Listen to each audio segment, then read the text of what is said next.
My name's Chad Sakac with EMC, and this is my good friend Vaughn. Hi, I'm Vaughn Stewart with NetApp. Welcome to our session. Yes, thank you for voting for this session. Vaughn and I have done this for years now, actually, doing like we drop the gauntlets, and it's a multi-vendor, trying to keep everything cool and on the level. In general, the feedback that we've always gotten has been that that's what people dig. They don't come to VMworld or to a vMug to listen to us hear why EMC is so much better than NetApp, or conversely. Of course, NetApp is better. and we've got class. We would never make that statement. I didn't say I said it. I'm just saying. So this session, we're trying to actually cover a pretty broad set of stuff, which is going to be tricky. So just before you jump in, please. Before you jump in, so real quick, just to set the table, this is not the great storage vendor debate. We've had panel sessions where we've gone at it back and forth, and those have been a lot of fun. There's a lot more in common in terms of just base storage best practices, regardless of vendor array, and we're going to cover a number of those with you here today. Some of these we've covered in the past. A number of them are net and new. Mm-hmm. We will discuss when some of these are very NetApp or EMC-centric, but by and large, probably 95% of this content applies to every array that you have. Yeah, so just as an interesting sample question, how many people here are EMC customers? Just raise your hand. So thank you. And let's see the NetApp customers. Show of force. All right. And who here is not an EMC or a NetApp customer? Okay, you can leave. So we want to obviously make this useful for everybody, right? The topic, literally, we were talking about it in our initial kind of drafts, would take us like 5 hours, 3 beers, a couple of martinis to talk at length, right? There's so much stuff, yeah. It's very difficult to jam down. So we've really tried to compress it and hit the most important high notes. So yeah, and now just to clarify that point, there's a lot of content in the slides that we are going to skip over at times. This session is very organic. It will not be the same as it's presented on Thursday. On Thursday, yeah. So we do this by design, which is we want you to download the slide deck later on and look through the content. Again, based on time and kind of where we go with the conversations, we won't hit every slide. So very often, what people look to the storage vendors is to really have this protocol passionista debate. And what literally this is now very firmly in the past. If you're done right, you can make any environment shine on iSCSI, on NAS, on FC, on FCOE, whatever. And there's now very much feature parity across almost everything. There's still minor exceptions here or there, but they're minor. One thing that we thought that was interesting was to share some data sets, because people are curious, yep. Right? So every year I do a poll on Virtual Geek where it's multi-vendor, right? So it's all sorts of folks. And this is the kind of data that I got back around protocol choice.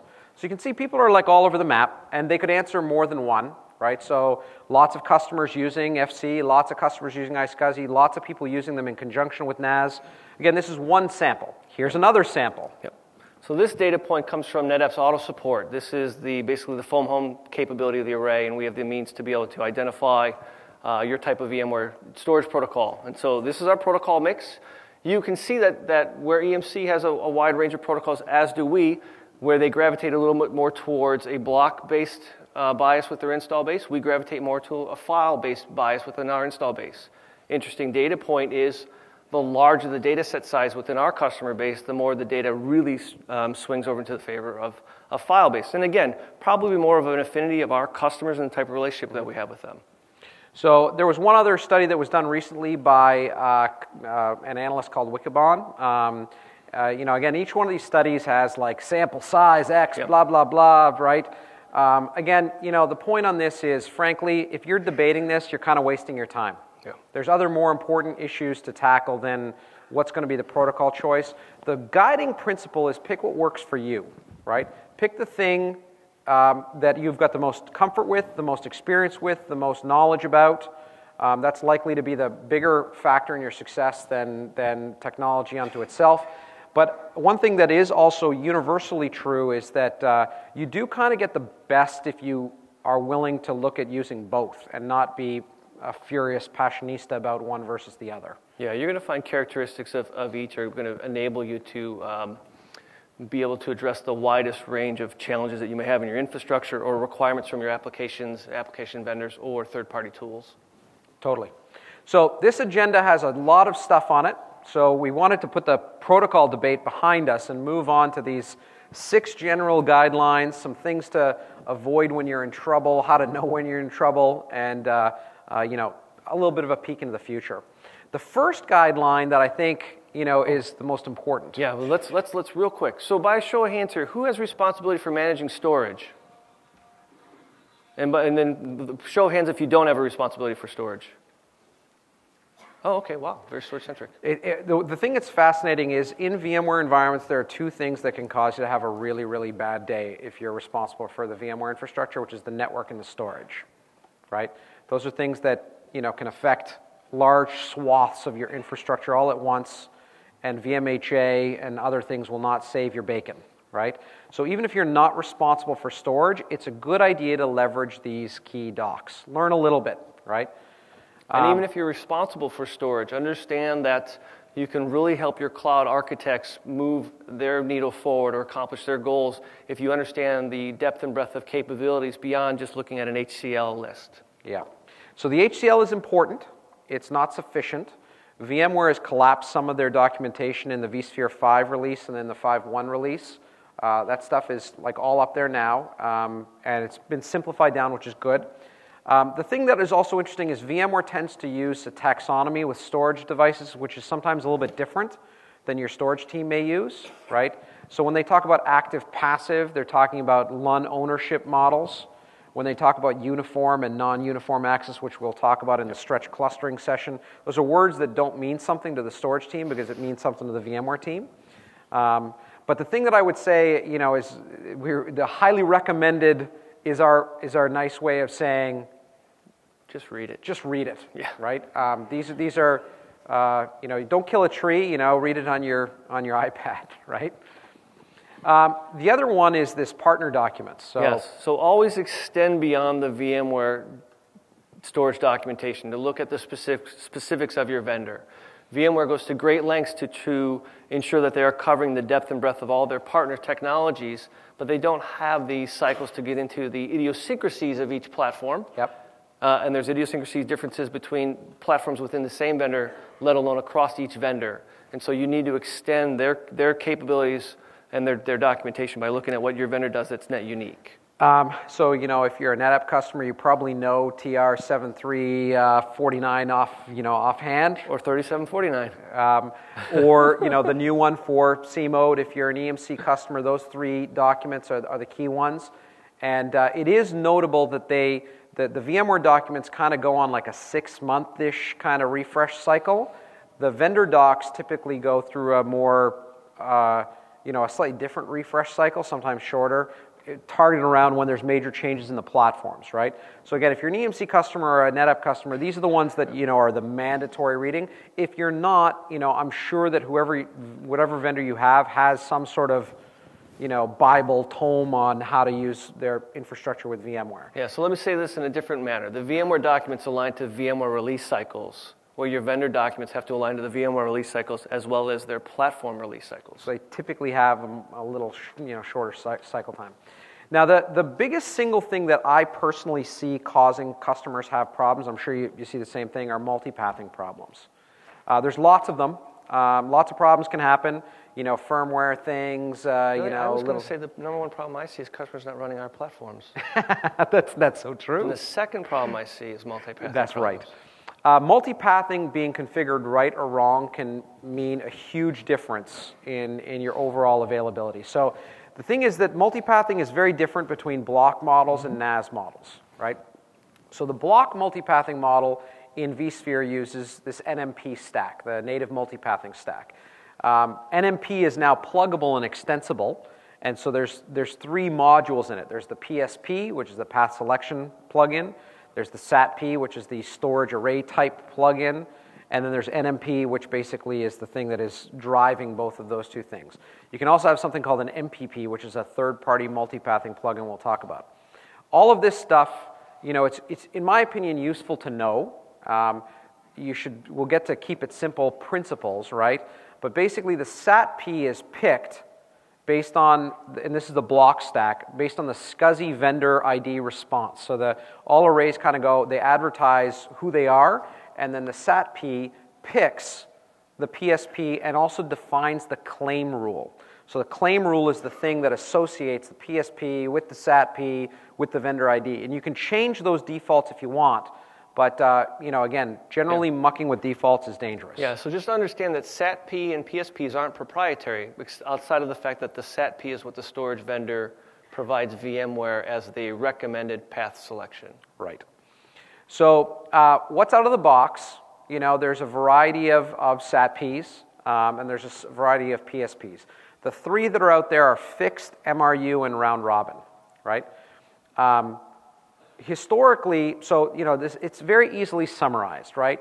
Fixed basically says you go in and you say, if an array has got basically brains, you're a brain over here and you're a brain, and there's a path over here, you say this one is my path.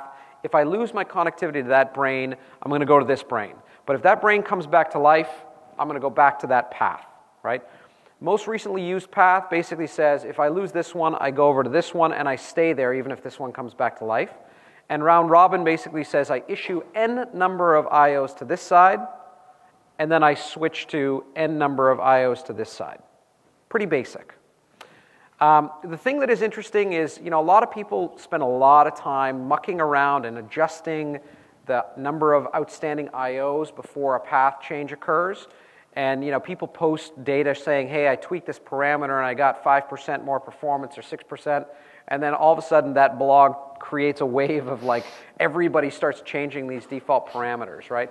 The reality of it is it's in a real world scenario, you have many data stores going against multiple devices, and you have multiple different VMs all issuing outstanding IOs, and mucking with these parameters doesn't really buy you much, right? There's usually much larger gains to be made in other areas, and areas that are simpler to implement and more standardized, so that you can have a more consistent handoff of operations between your administrative team, particularly as the years go by and roles change. Right. So one thing that is an important and recent note for the EMC customers that are out there is that if your array is running the latest code base and you're a VNX customer, in vSphere 5.1 there was a bunch of changes. I'm going to do a blog post on this tomorrow, so if you read Virtual Geek, you'll see it, all the gory details on this tomorrow. But basically, when you use vSphere 5.1, we switched from using the MRU policy as the default to round robin is now the default PSP universally for VNXs and for VMAXs. And there's a bunch of little internal changes on that. The one thing I just wanted to point that out since we're here, right, is that claim rule doesn't change if you upgrade from 5.0 to 5.1. It'll naturally occur if you install a net new 5.1 host, but the claim rule is fixed, bless you. So there's going to be a thing in the blog post that says, look, if you want to change the claim rule, if you're doing an upgrade, that's how you do it. Lots of neato bazito stuff in there. There's ways to change it. Yeah. The best way. Yeah, use your vendor-provided plugins if you're going to change from the default. We've covered this in the past. We've gone through the command line piece. While I know a lot of us love the command lines, it's time to move on. Yeah. Your plugins will take care of multi-hosts at one time, and make sure that there's no typos, no fat finger. Right? Leverage the simplicity that we are engineering for you. So the next thing that's important is this Alua idea.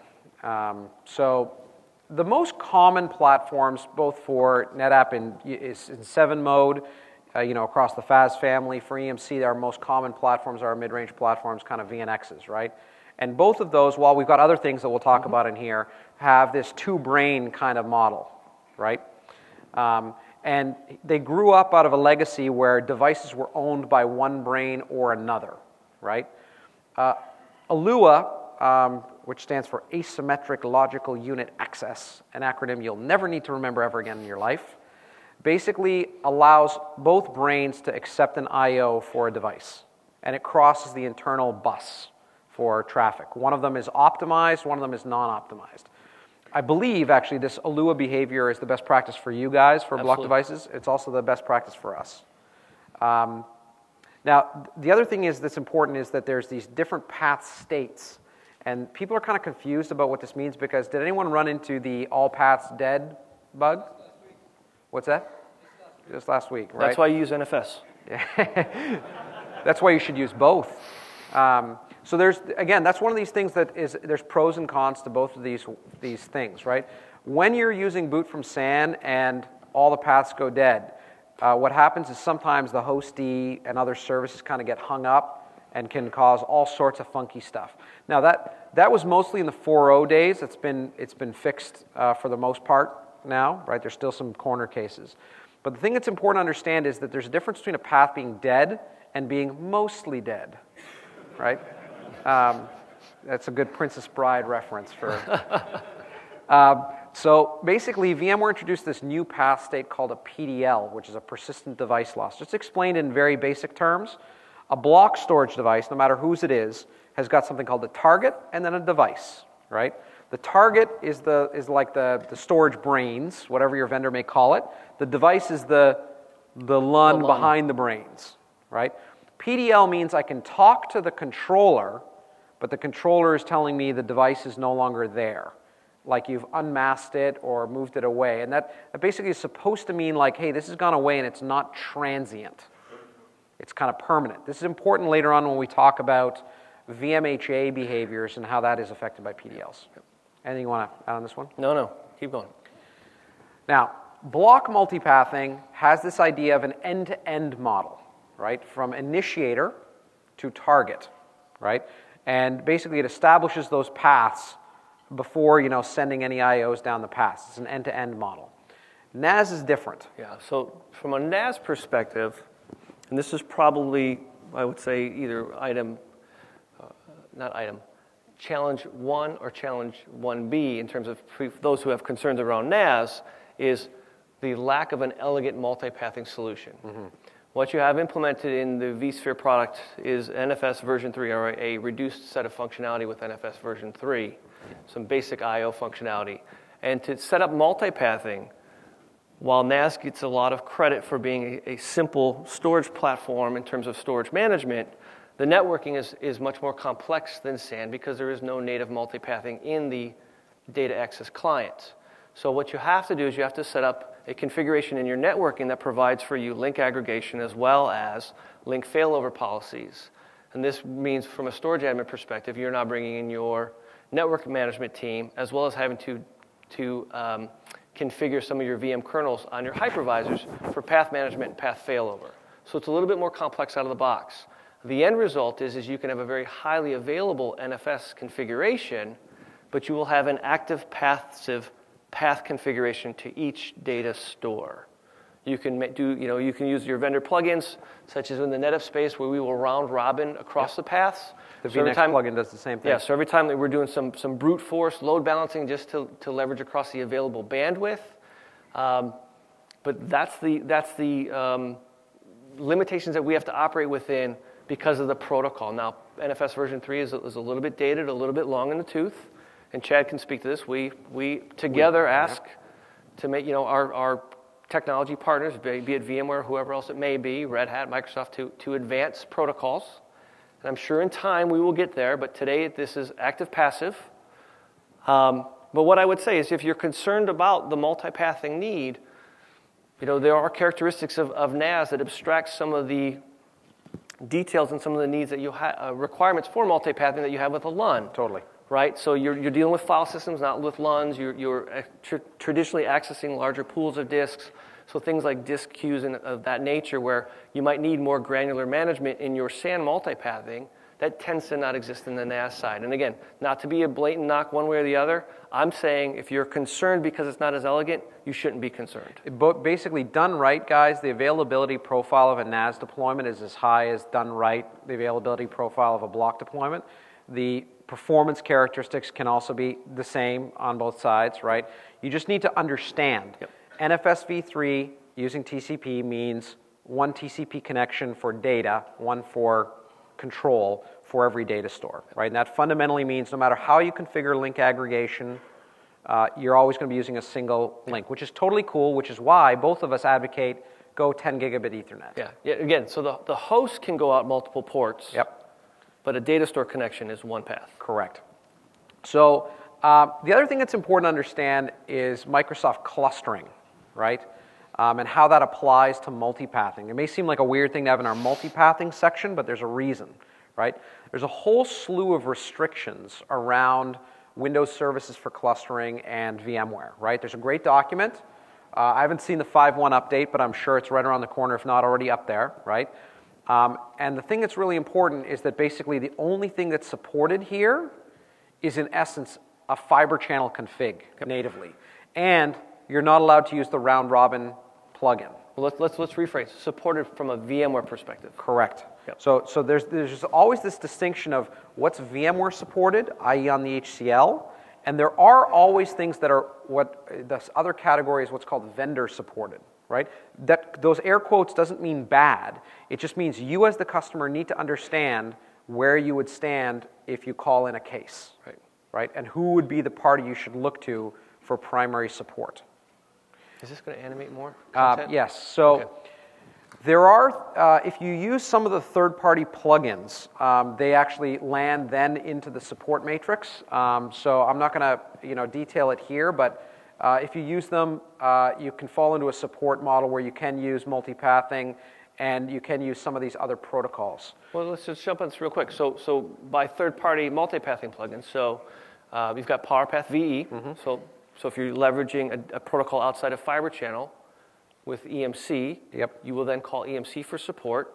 And then I have a line in here that says guest connected storage, meaning if I install an initiator inside of a virtual machine, like an iSCSI initiator, right, and I'm accessing a LUN that the hypervisor has no understanding of, you will call your storage vendor, be it NetApp, EMC, etc. And that works great. Yeah, and it works well to obtain support for that. Now, the thing that's interesting about that, right, is sometimes you'll get confusion over, whoa, wait a second, it doesn't say that that's a vendor, VMware supported config, and the point there is that VMware doesn't support it because Microsoft supports it because it's an in-guest initiator.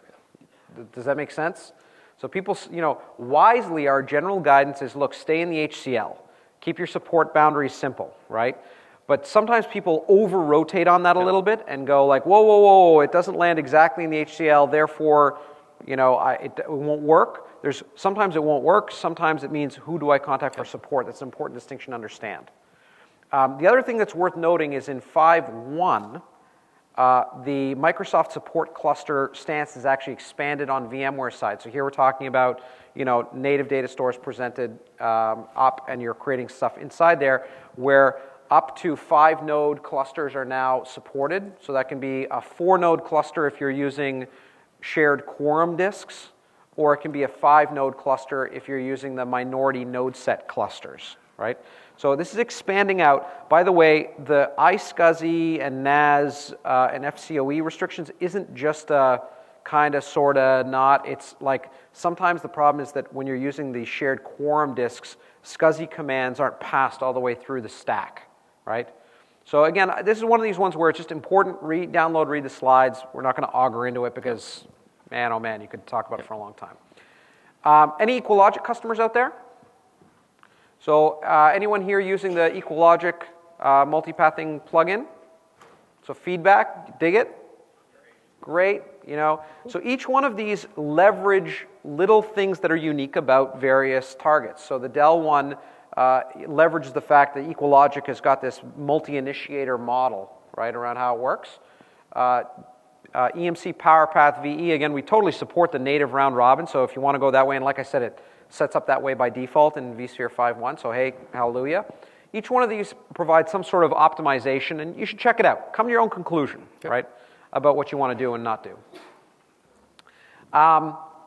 So on the NFS side, we can't emphasize enough this, use plugins.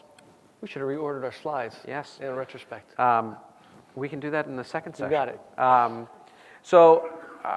And there's all of these practices where you can tweak host parameters and stuff like that. It's no different than changing the round-robin SATP configurations, or PSP configurations, which is, you're going down a path which, to be honest with you, if you stay with the defaults or allow your vendors plugins to manage the change, not only will you be in compliance with your vendor's best practice, but when you have a problem, you make it easier on our global support teams to say, oh, the configuration is as I expected. Now let me dig into what could be the next possible cause of your issue. I had a very large customer who was like on fire. You know, we were working night and day to solve the problem. It turned out that they had tweaked an ESX parameter. Yeah. Right? You know, and you know, you're like, why did you tweak it? Well, because I read somewhere that I could get 3% more. Really? Yeah. You know? Yeah, so I'm going to butcher these numbers here, but I've got my senior product manager of product development in the audience, so he'll correct me if I'm wrong here. But we track customer cases, and we run something around customers who manually configure their storage connectivities are responsible for 85% of the trouble tickets that come in for VMware relative to those who use the automated tools. So out of curiosity, how many of you are using either the VSC plugin from NetApp or the VSI plugin? So feedback, good? Getting better? Another question, how many of the storage admins are concerned that these plugins give away control of the storage connectivity? Worry about losing control? No? A little bit? Okay, there's RBAC in all of our plugins that allow you to delegate and move from a provisioning of object model to a provisioning of pool model. Yeah. And we both, right, we talk about this all the time. We're going to continue down that path. We want you to up-level, you storage admins, to up-level your roles and responsibilities and move to a VMware mindset. Give pools out. Let the pools be consumed and let them comply within your IT standards. Exactly. So what's changed in vSphere 5 around NFS is useful to double-click on a little bit, right? We were very excited that maybe we'd get NFS 4.1, and then maybe NFS 4. No, it's still the NFS version 3 client, right? Both NetApp and EMC broadly support NFS 4, 4.1. In fact, it's a great example of us not just being up here presenting. We jointly develop and drive these protocol standards out there in the market, right? So our engineers love each other, even though our sales forces obviously fight for your business, right? And that's good. That's good for the industry as a whole. So the thing that's interesting about this is that there were some small changes in there that actually can help in some of these use cases, where it can help distribute paths in some cases where it's particularly germane is in scale-out cluster storage models. So this would be, you know, obviously ONTAP running in cluster mode or an EMC Isilon config, right? So explaining these scale, does anyone here use cluster mode? Anyone here use Isilon? So this is still a couple early adopters. Yeah, a couple early adopters.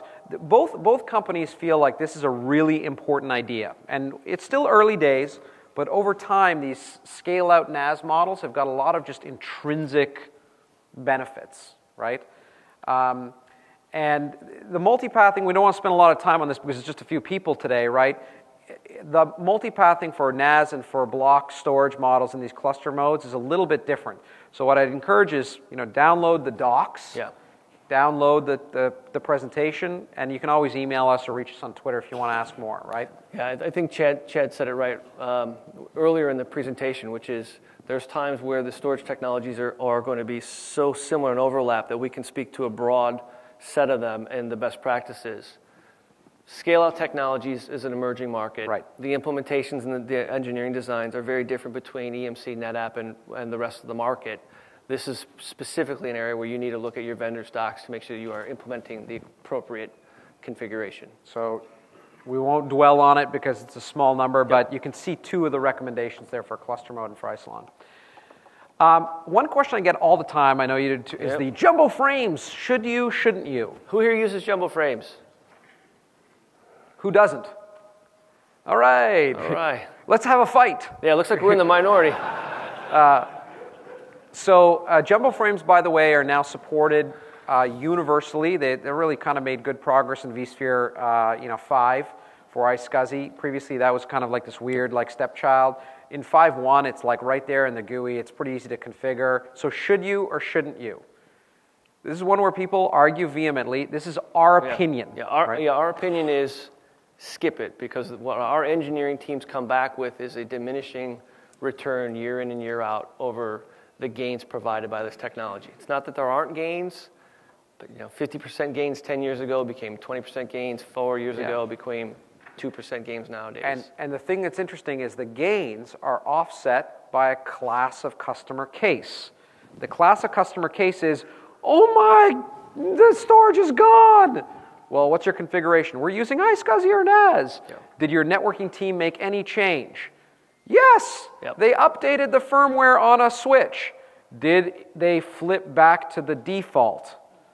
Yes. When you flip back to the default, and if you have jumbo frames configured on the NFS server or the iSCSI target and on the host, they get fragmented and gobbledygook comes out the other end. It gets bad. Right? So in other words, for a marginal performance gain, you're risking a pretty bad day. So again, go back to this mentality, which is if you're doing your job correctly, you are architecting a design that will remain in place for a long time and hopefully will expand and grow. Hopefully you will be promoted up and out of your job, and those who followed you will go through career paths as well. Don't place landmines in their way. Yeah. So there are some weird little nits about using iSCSI and NFS together. And again, this applies. We're really out of all of the vendors, the ones that kind of promote the block and NAS side of the world, probably the most vehemently. But again, you could use this using, the open filer and, all that sort of stuff. It doesn't really matter. The thing that's important to understand here, right, is that basically iSCSI is using MPIO. NAS is going to use link aggregation with data store balancing. And NFS uses the host routing table to figure out the load balancing mechanisms, that along with IP hash tables. So long story short, how you configure your VM kernel ports for iSCSI and MPIO and the failover of those ports is significantly different than NFS. So if you're going to use those two different protocols, you need to make separate VM kernels for each and put them on different IP networks. That way it's supported and you preserve yourself from running into conflicts. By the way, on the NAS stuff and on the iSCSI stuff, and technically on the FCOE stuff too, although FCOE, as you saw in the charts, is relatively small compared with those two, you've got to take the diligence that you'd apply in any sort of thing. It's an end-to-end config, right? So you should, if someone basically goes, well, we can't do this because we are not going to create different subnets, you're not approaching this with the diligence that you should. You know what, real quick, time for a shameless plug. So how many people here stopped by the NetApp booth and grabbed a NetApp Data on Tap VSA? Only, okay. So everybody in this room, when you leave, will be able to grab a Data on Tap VSA. This is the product we sell. This is Data on Tap, the same as a physical array, running as a virtual machine as an appliance. You can apply all these practices with IP-based storage, NFS and iSCSI, and go through these exercises and everything that we cover in this class on this VSA. We'll have NetApp representatives outside the room when you walk out. And shameless plug, you can download some of the EMC products as well as VSAs, namely the one that presents our NAS targets and our iSCSI targets. This is a production-worthy platform. It's inevitable. Okay, so I/O alignment. This is another one where there's a lot of debate. Both of us view this as just a hygiene thing, right?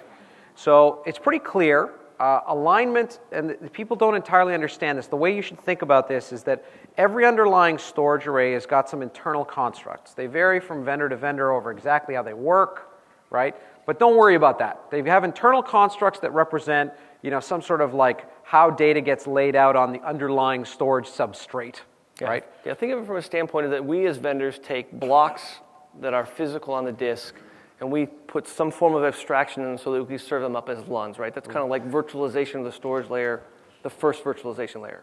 And now you're accessing LUNs or file systems. So, go ahead. And then from there, a VMDK file gets created, and that VMDK file starts at the initial or entry boundary of a chunk, right, and writes to some endpoint of a chunk. So traditionally, that file sitting on that file system, be it a NAS file system or VMFS, that is aligned. It has a starting point that aligns with the array's chunk size. But then inside of that file is created a partition and a file system that's the guest OSs. And historical versions of operating systems don't take any consideration into SAN platforms and tend to misconfigure the starting of that partition. As such, when you have to read a block of data or write a block of data inside the guest, On a read, you might be crossing chunk boundaries on your array. You may be reading 2 chunks. And on a write, because you have to read, write, and then read again to validate your data, you may be increasing your I/O load 6-fold. Now, this is one where there shouldn't be too much debate. How badly this affects you will vary. It varies from storage vendor to storage vendor, depending on internal parameters. It's not like it's a good or a bad or an ugly. But it does apply on VMFS, it applies on NFS, it applies universally, and it can have a pretty material I/O penalty, which just think of it as you're basically paying your storage vendor more than you need to. You're going to need to get an upgrade sooner than if you just did something very basic. Yeah, so I like to think of it this way, which is you're running inefficiently in terms of your resource consumption. Mm-hmm. And so you can throw more hardware at it to compensate for a performance issue, right? That's one way. Or you should get optimized. And the analogy I like to use is it's like having an 8-cylinder engine and pulling 1 spark plug wire. Can I still drive? Yes. Your gas mileage is going to be awful, and you're not going to have any performance, right, or acceleration capabilities. You want to run optimized so that you can leverage the greatest capabilities out of your platform, which is also a leveraging of your investment. So there's multiple ways. So remember, everyone agrees on this. Align.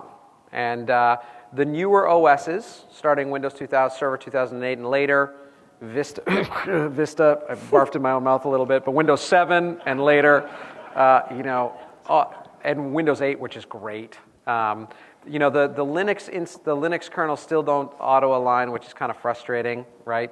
But whatever, alignment is good. Right. And now the question is, how do you fix it? Because the vast majority of customers aren't running aligned. So there's numerous ways that you can fix it. The best way to do it is align up front in your templates, align up front, but if you didn't do that and you're going back and fixing it, there's a couple of options that are out there, right? So there's an EMC tool, but it's not just for EMC arrays, and we put it out there for the open, community to have at it that we call Uber Align, which is cool because you get to say Uber that has an umlaut. Great work of Nick. Nick Weaver, that's right. So basically, it's actually surprisingly sophisticated. It's very good in terms of its scale-out behavior. So we've got customers with like thousands of unaligned VMs. It'll actually spawn off like little workers that'll go out and unalign them all, and we'll actually unalign them in place and reclaim the in-guest space at the same time. So it's pretty sweet, and it's free, and it works with EMC and non-EMC arrays. It has one downside, which is the VMs need to be offline during that alignment process. And your migration time is going to correlate to the amount of data or capacity that's in that virtual disk or virtual disks. Yep. There's the vSphere migrator will do it too. When you do a migrate, it'll do alignment. Only the latest one, right? Yep. vSphere 5. Prior versions, you're going to end up unaligned. And then you guys have got a new one, yeah, right? And so for NetApp customers or customers of other vendors that are virtualizing their platforms with NetApp, shameless plug, we have a new capability in Data on Tap 8.1.1, which allows you to align your virtual machines without taking them down. So what you see here is a demo that's playing, and it's brief, and it's going to go quick, so I would suggest don't pay attention to me, watch the screen. But basically, we have a tool that's called Optimization and Migration. It's a new configuration or capability inside of the Virtual Storage Console, which is our vCenter plugin. What you're able to do is actually select, fast forward. Bang, bang. There we go. Let's do this. Play. There we go. What we're able to do here is select the plugin, and we're able to scan data stores. And from scanning the data stores, we will identify which virtual machines are aligned and which ones are misaligned. When we identify the misaligned ones, you will have the option to leverage our tool to take them offline and rewrite their data. This will correct the partition alignment and make them operate efficiently on any storage platform, right? So it becomes universal just like all the other tools. Or alternatively, what it'll do is we'll fire this wizard that you see here to create a net new data store. And what we are doing in Data on Tap and Waffle at a very high level is implementing a double negative to correct for the offset within the guest partitions. And so what we're doing is we're going to make new data stores that are optimized to deal with the misalignment. From there, we will storage vMotion those virtual disks into the data stores, and you can see immediately pressure release on the storage platform, the CPU and the disk IOPS will drop, your performance in your virtual machines will increase, and we've never taken the virtual machines down. So for customers that have large volumes of misconfigured virtual machines, this can literally save tens of thousands of man hours. Is it a cluster mode? It's cluster mode and 7 mode. That's good. SAN and NAS. Yeah. So long story short is, now it doesn't solve the root problem, it solves the issue. You've got to figure out where you're at in your life cycle with these VMs, and I want to actually implement something that will allow me hardware independence, right? So this is a NetApp-only type of config. We're trying to solve a problem, but we're not getting to the root cause of the issue. We're just solving the symptoms. So cool. I think that's fair. Next, this plugin topic, right? So integration, I'm proud to see this slide pop up all over the place. Like it's a Chad-created slide that has become like a vendor community thing. It pops up all over, which is great. But basically, these are all the places where vendors can integrate, right? So you can create vCenter plugins. Increasingly, array vendors are starting to create integration into vCenter within the array UIs. So anyone who's using Unisphere natively within Unisphere, whether it's vMax or VNX, it connects into vCenter natively. There's the multipathing APIs. There's these APIs for data protection. Those are things that are used by this new VDP thing, for example, that came out, or other products along those lines. There's Site Recovery Manager, which uses SRAs, right? Vendors create those. There's all of this VAI stuff out there. I'd highly recommend, I'm not doing this as a plug for my blog, but there's a useful set of blog posts on kind of history and bugs and issues with VAI. So if you just Google Virtual Geek VAI, bad and ugly, you'll see good, bad, and ugly of like how this stuff is working, right? But there's lots of good customer feedback on VAI that they love it. In vSphere 5, we saw the first few assists for NFS-based data stores. There's now VASA modules.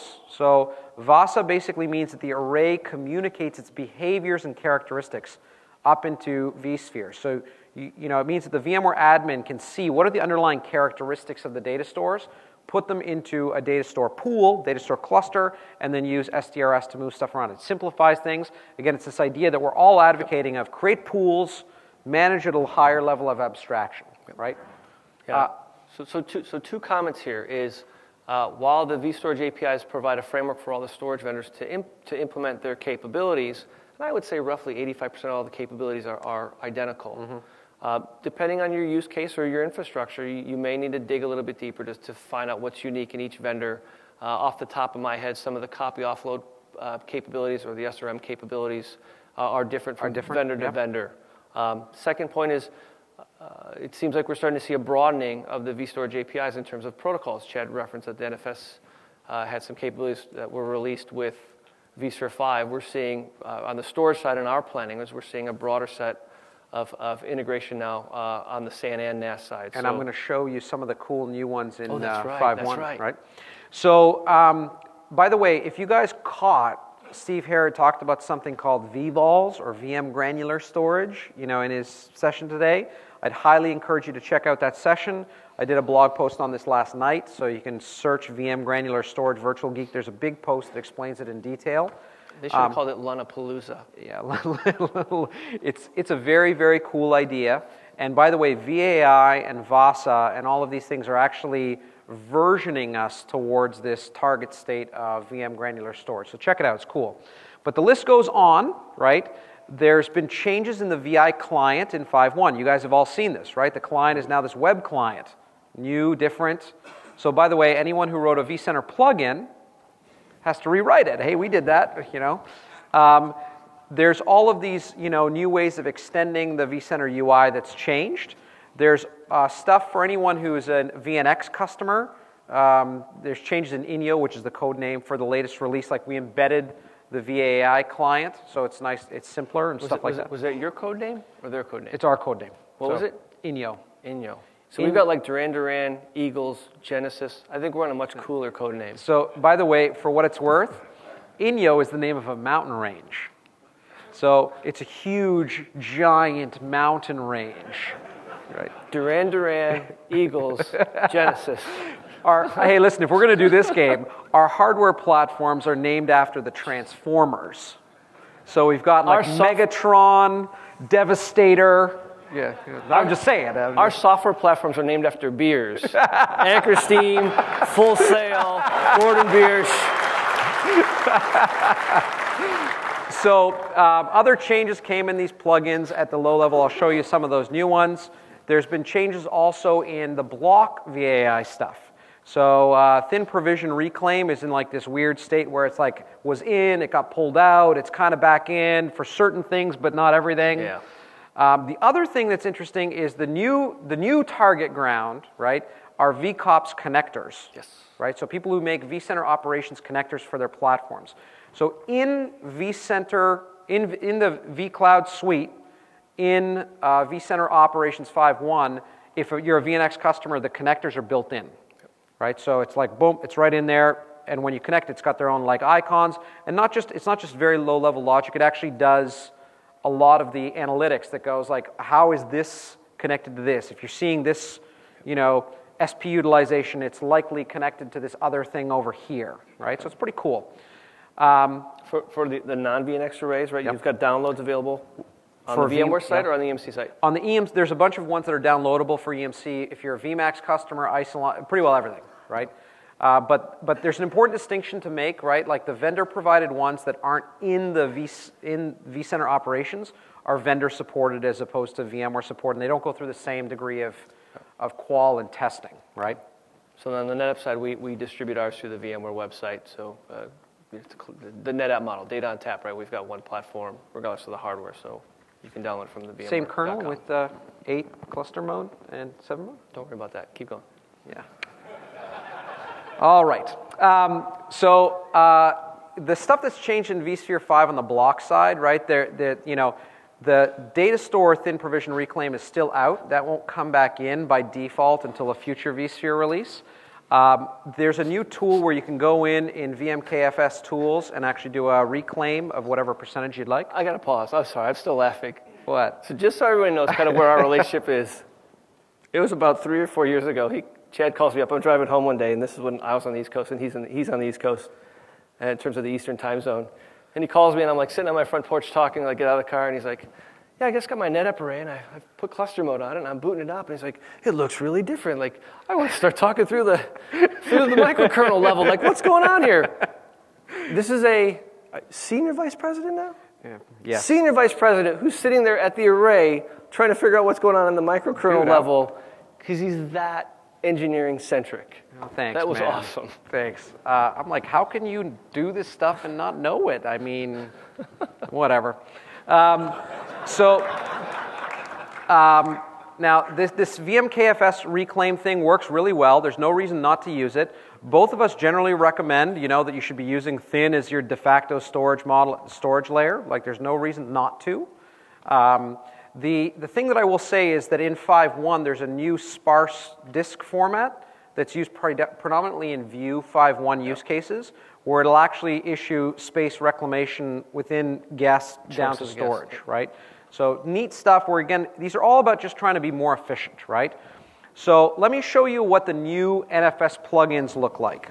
So logging into View, right? And this is going to happen quickly here, so watch quickly and we'll go along. If you go in and you say, I want to create a new data store pool, this is on a VNX.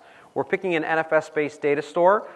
There's this use native NFS snapshots. So this is in the currently GA code on the VNX side. Also on data on tap side? I think that one is 8 cluster mode. 8.11 for all modes. Okay, good.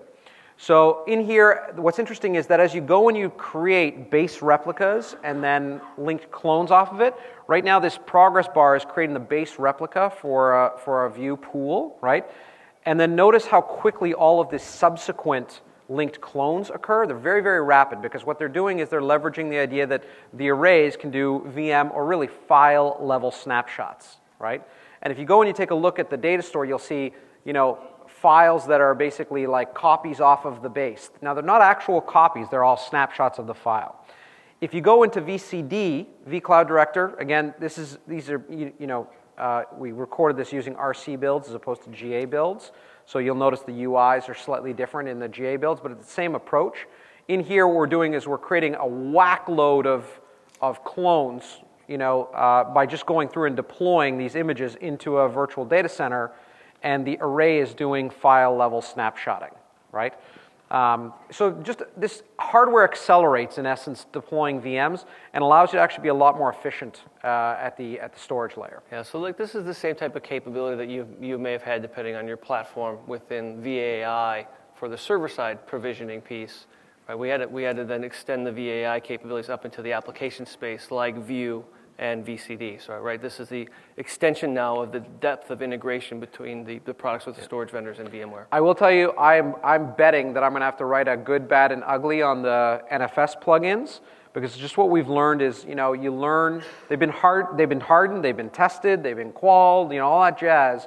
But at the same time, it's early days of these fast copy APIs and NFS land, so we'll probably get some feedback. I'm not saying it's bad and you should stay away. You should dive in with, fully, but just on the NetApp side, it's all good. And by the way, any vendor who says that, oh, it's all good, yeah, okay. It's probably got a better product. So, okay, vCenter plugins. So, by the way, well, I'm not even going to go there. Come on. So, vCenter plugins. Everyone is now needing to rewrite their plugins for the new Flex-based UI. And it's easy, right, Graham? So, it's not easy, right? Yeah. And by the way, all of the vendors basically got like their final sets of builds and APIs all at the same time. We're all frantically now working to build our next generation plugins, right? So this is what the EMC next generation VSI plugin looks like.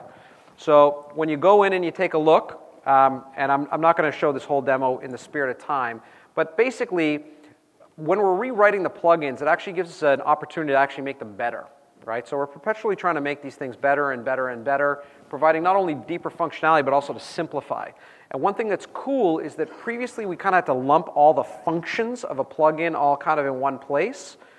In the new web client, they've got a much more focused kind of view on making sure that there's action-based contexts, right? So for example, here, when you click on a cluster, the EMC action is provision a data store, whether it's on block or whether it's on NAS, right? So off it goes and you do the provisioning task. We don't show all of the other options, expand data store, shrink data store, clone VM, compress, dedupe VM, whatever. So in other words, we can make it a little bit simpler and easier because it's much more context driven, right? The one thing that is also nice for any EMC customers is EMC standardized on Flex 2. So if you're using Unisphere, that same kind of simple look and feel is also the same look and feel model that's used in VMware all over the place, which is kind of nice. Okay. What can you give them an expected time frame for the Flex framework? Yeah. So on our side, we're targeting kind of early to mid Q4 on our side for that thing to be GA'd. Graham, where are we targeting? About what time? So about second half next year on the NetApp side. So later than I thought. We're jamming hard. What I would just say is, in the same way that customers adopt technology in certain paces, you're going to be adopting 5.1 at your given pace, right? So keep it simple in a nutshell, right? Yes. Use big data stores. Don't create a whack load of small ones. Stay away from RDMs. They've got narrow use cases. Don't deploy them like crazy. Avoid extents. Avoid multiple extents if you can, right? I think we fought about that one time years ago. Well, my comment was that it's not intrinsically bad. It's that just like the other stuff, if you don't have the operational discipline, multi-extents can kill you. Yeah, I think it's like to pull it up to a higher level. It's going back to this basic premise. We can always over-engineer a configuration to try to eke out some small amount of difference. Yep. Unless it's critical to your operations, just pass. So we've been saying use pools. Every vendor calls these things slightly different things. They're similar ideas, right? Use thin. Yeah, real quick, on the pooling side, it's to take your disks and to aggregate your IOP and your capacity together so you get a pooling effect so that you can feed whatever data set is hot from those resources, right? Get away from the rigid model of provisioning because you never know when you're going to short stroke yourself. So the other thing that's interesting is that vendors all have got features, and they're very vendor to vendor, right? That sometimes are very focused and narrow, and some of them are what we call broad data services, right? So on EMC, for example, fully automated storage sharing is a broad data service. In other words, it's not something you hyper-engineer. It's pool. Like, you know, there's other examples. I'd argue dedupe would fall into that same kind of category, right? Those are ones that generally customers go, happy, you just made my life easier. The ones where it's like, apply this feature to this device here, and those ones, they're like, I love it, and now I hate it, right? Just in general. SDRS and SIOC. How many people here are using SDRS? SIOC? Well, this is an interesting one, because basically we go use it. Yep. Right? There's no downside to using SIOC. And SIOC generally is very good. It doesn't, even if you said don't do anything automatically, it would still provide you a benefit of alerting you to congestion on data stores. And again, speaking in broad terms, when you look at quality of service mechanisms, this is moving a lot of I/O profiling and modeling closer to the application. And so it makes a lot of sense instead of trying to flood your array with I/O that you're stating is equal for every host, when in the real world, on a shared model, it's not. You know you've got critical applications. You need to model it appropriately. And I've done a bunch of blog posts on this. Duncan's done a bunch of blog posts on this. You know, some good reading to check out. Yep. We get a big question around where should I set the I/O thresholds? The answer is the default, right? They've been tested with a whack load of different configs. I can vouch for this personally, having been in the engineering reviews with VMware and on the EMC side. I'm sure it's the same way on the NetApp side. The big debate often is when arrays use auto-tiering approaches, which one should you use? And the answer is if your array does auto-tiering, it does it at a granularity that's at the sub-VM level, right? Which is generally better, right? By the way, caches can also do a similar type behavior, right? So I don't want to get hung up in the semantics over what's auto-tiering and what's not, right? But the point is that if your array does this, the best practice is move VMs based on capacity as opposed to the IOPS thresholds, and just disable the move on IOPS thresholds because the array is going to sort it out.